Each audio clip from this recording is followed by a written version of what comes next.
Au nom du Père, du Fils et du Saint-Esprit. Amen. Je voudrais vous parler de la vision de Daniel, de la prophétie de Jésus, de l'enseignement que l'on peut en tirer pour notre vie, et l'illustrer avec quelques extraits des Colossiens que j'ai lus à cette occasion, de Saint Paul. Une vision de Daniel. On voit un fils de l'homme s'avancer vers le Père sur les nuées. Il reçoit puissance, domination, royauté, gloire. Fils de l'homme, avec la puissance d'un Dieu, homme et Dieu.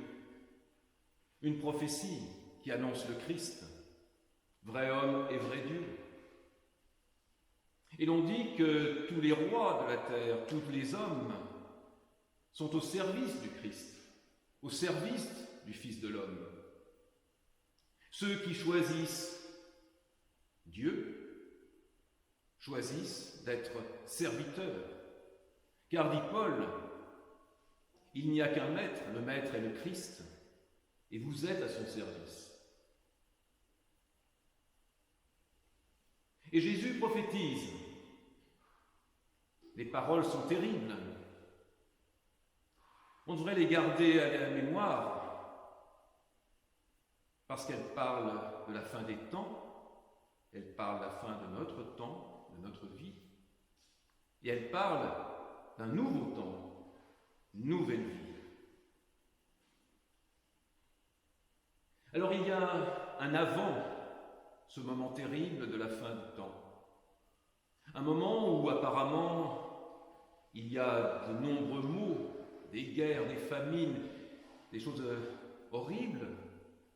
Mais depuis 2000 ans, nous sommes déjà dans la fin des temps puisque nous vivons, et en particulièrement aujourd'hui encore, nous vivons des moments terribles. Mais ces moments terribles ne sont pas terribles pour tous. Ils sont terribles ici, là, à un moment donné de l'histoire, à un moment donné, à un endroit donné du temps et de l'espace. Mais le jour où il y aura la fin des temps, il y aura des mouvements cosmiques extraordinaires. Personne ne pourra être exclu de ce qu'il se passera. Et ce qui est important dans cette période d'avant, c'est qu'il y aura le faux qui sera au sein du cœur des hommes.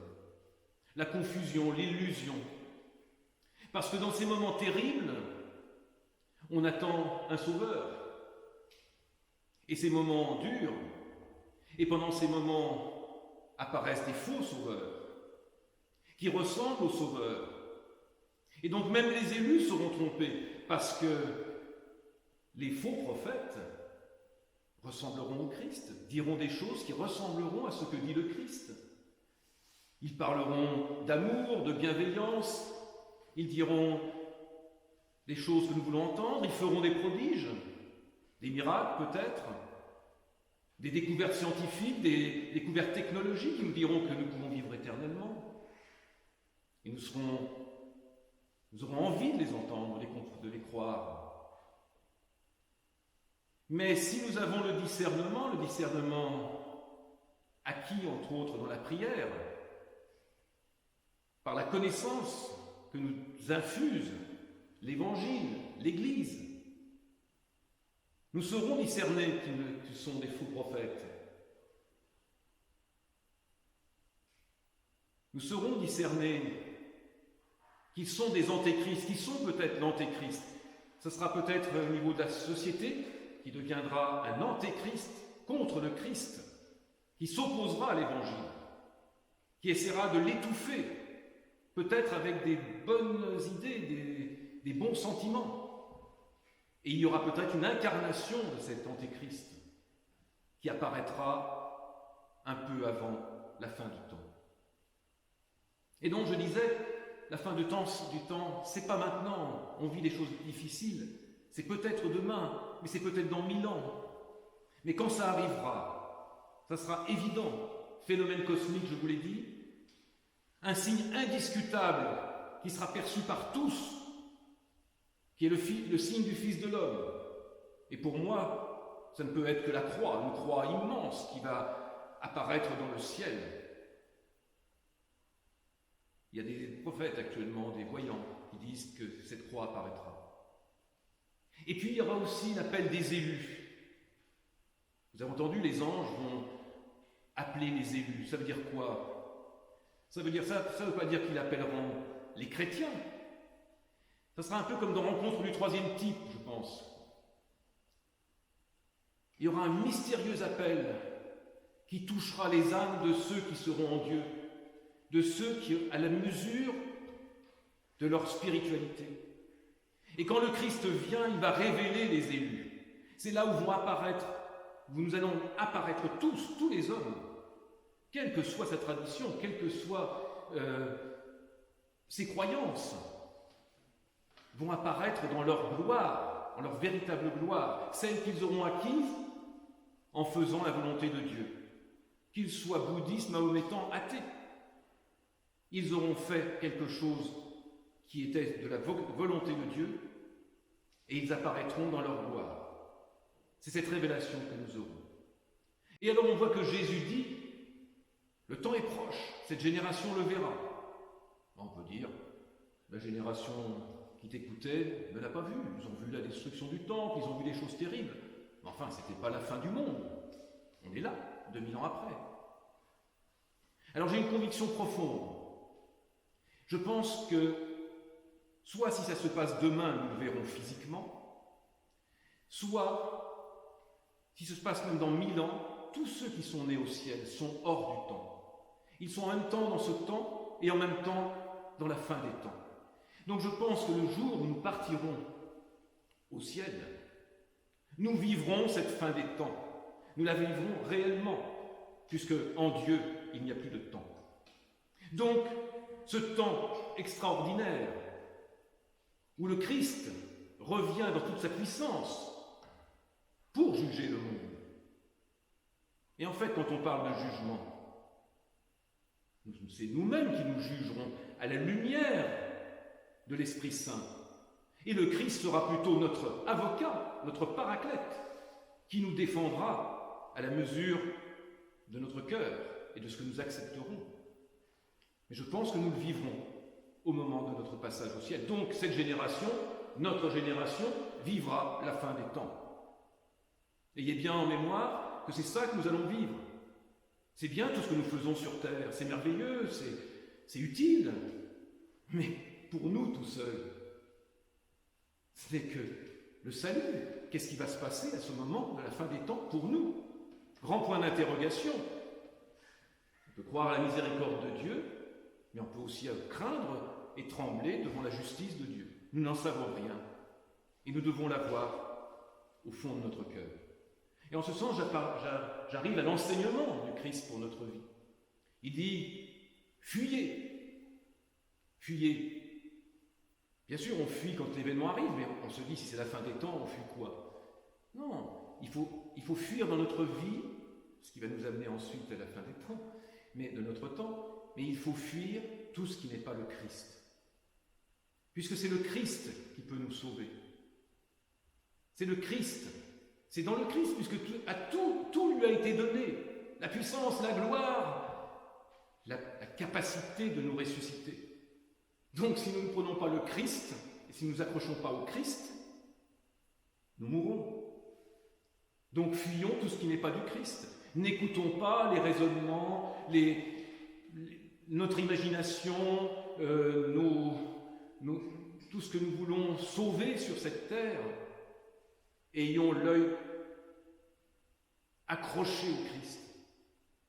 Persévérons et veillons pour avoir ce discernement, pour pouvoir nous transformer en Christ. Veillons. C'est la prière qui nous permet de veiller. Et donc d'être prêts quand le Christ revient. Parce que nous aurons extrait l'huile sainte, en fait l'Esprit Saint qui se trouve dans les paroles du Christ, dans les paroles de l'Évangile, dans les paroles de la Bible. quand nous la mendiquons, quand nous réfléchissons sur elle, eh bien nous extrayons invisiblement l'Esprit Saint qui entre en nous, en une mystérieuse alchimie, et qui nous transforme. Parce que si nous ne sommes pas transformés en Christ, l'ange qui garde la porte du ciel empêchera de passer. Et moi je pense que cet Esprit Saint que, vous savez, ce que dit Saint Séraphin de Sarov, nous sommes là pour le but du chrétien, c'est d'acquérir le Saint-Esprit. C'est quoi le Saint-Esprit dans ce contexte-là? Si on veut une métaphore, j'ai pensé à ça.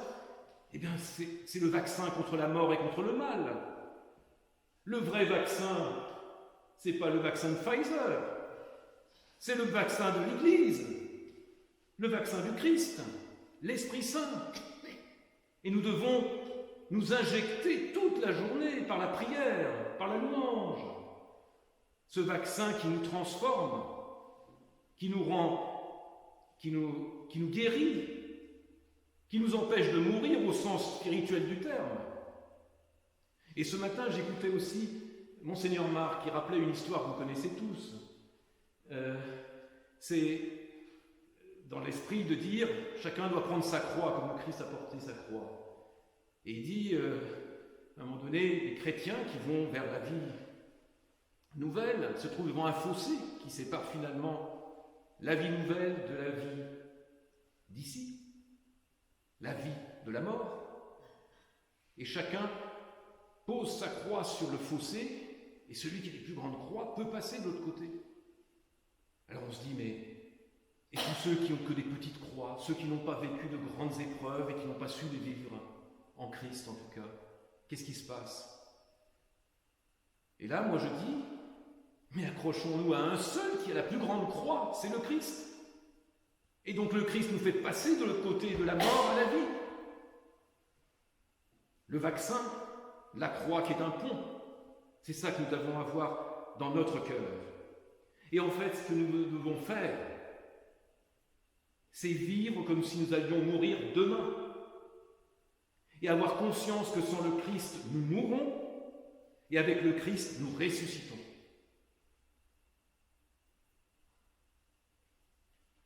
Et je voudrais vous lire donc quelques éléments, parce qu'en préparant, vous avez entendu un extrait de l'épître de Saint Paul aux Colossiens, et puis quand j'ai commencé à la lire, j'ai continué à lire. Et j'ai pourtant déjà lu, et j'ai redécouvert l'épître aux Colossiens. En tout cas des extraits qui me parlaient à ce moment où je réfléchissais à ce que je voulais vous dire ce soir. Qui est le Christ, le Fils de l'homme? Il est l'image du Dieu invisible, premier-né de toute créature, car en lui tout a été créé, dans les cieux et sur la terre, les êtres visibles comme les invisibles, trône, souveraineté, autorité et pouvoir, tout est créé par lui et pour lui. Tout est créé par lui et pour lui. Il est, lui, par devant tout. Tout est maintenant en lui. Il est, lui, la tête du corps, qui est l'Église.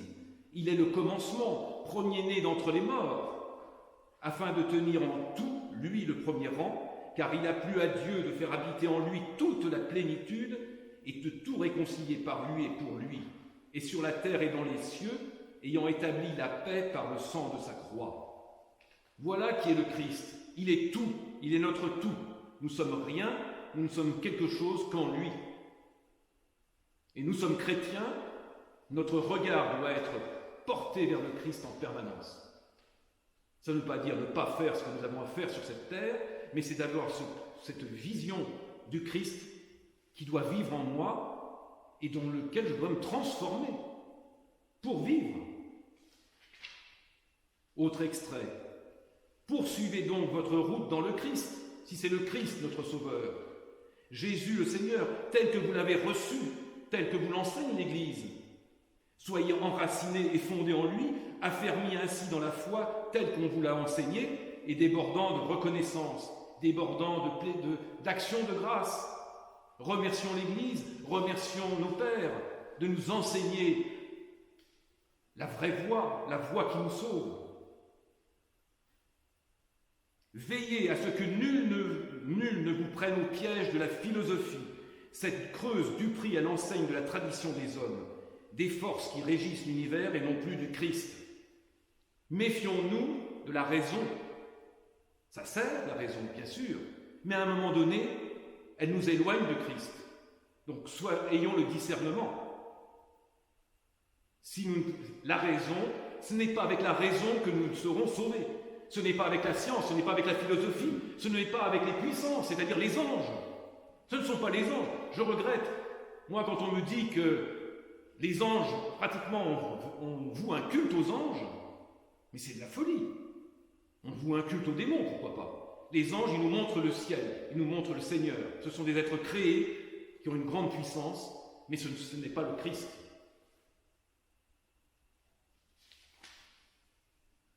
Encore, j'ai bientôt fini.